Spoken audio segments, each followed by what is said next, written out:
आवश्यकतेपेक्षा कमी पाणी घेतल्यास शरीरावर त्याचे दुष्परिणाम दिसून येतात. पहिले म्हणजे डिहायड्रेशन, जलशुष्कता. शरीर क्रिया चालण्यासाठी पाण्याची गरज असते आणि जर ती कमी पडली तर डिहायड्रेशन होते.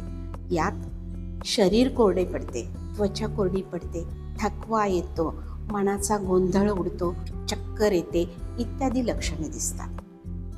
यापुढे डायजेस्टिव्ह प्रॉब्लेम दिसतात. पचनासाठी पाणी कमी पडले तर बद्धकोष्ठतेसारखी समस्या उद्भवते. यानंतर किडनी प्रॉब्लेम होतात. फिल्ट्रेशनसाठी पाणी कमी पडले तर किडनी स्टोन आणि किडनी विकार होतात. कमी पाणी घेतल्यामुळे शरीराचे तापमान नियंत्रित होत नाही, त्यामुळे थकवा येणे, स्नायूत वेदना होणे यासारखी लक्षणे दिसतात. पाण्याचे प्रमाण नियमित कमी झाले तर रक्तभिसरण प्रक्रियेत अडथळा येतो. कधीकधी रक्ताची गुठळीसुद्धा बनते. त्यानंतर स्किन प्रॉब्लेम आढळून येतात, त्वचा कोरडी पडते आणि यानंतर म्हणाल तर मानसिक आरोग्य बिघडते.